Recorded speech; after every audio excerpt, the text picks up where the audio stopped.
মানুষ যখন আল্লাহকে পেয়ে যায়, হ্যাঁ, মানুষ যখন আল্লাহকে পেয়ে যায় তখন সে দুনিয়ার আসল বাস্তবতা বুঝতে পারে, দুনিয়া কি জিনিস।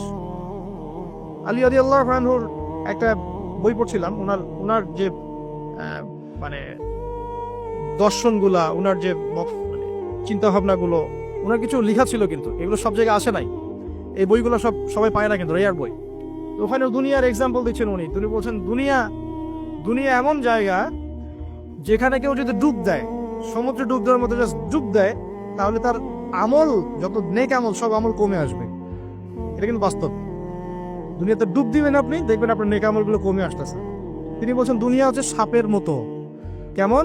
সাপের মতো। ধরতে নাকি খুব সফট লাগে, ধরতে খুব স্পর্শ করতে সফট মনে হয়, কিন্তু এর বিষ যদি একবার ঢুকে দেয় শরীরে, আর রেহাই নাই। আর কথাগুলোর গভীরতা অনেক। এক জায়গায় লিখছেন উনি যে আমি দুই শ্রেণীর মানুষকে নিয়ে খুব সমস্যা আছে। এক শ্রেণী হচ্ছে যারা জাহেল আবেদ, মানে ইবাদত করে, অনেক ইবাদত করে কিন্তু জাহেল, জ্ঞান নাই কিন্তু ইবাদত করে, এদেরকে নিয়ে আমি খুব সমস্যা আছে। আর এক শ্রেণী হচ্ছে যারা ব্যক্তিত্বহীন আলেম, এদেরকে নিয়ে আমি সমস্যা আছে। আলেম কিন্তু কোনো ব্যক্তিত্ব নাই, এই জন্য মানুষ তার কাছে আসে না, দূরে সরে যায়। ব্যক্তিত্বহীনতার কারণে অনেক আলেম থেকে মানুষ দূরে সরে যায়, কিন্তু একজন আলেম যদি ব্যক্তিত্বশীল হয়, মানুষ তার কাছে আসে। খেয়াল করে দেখবেন।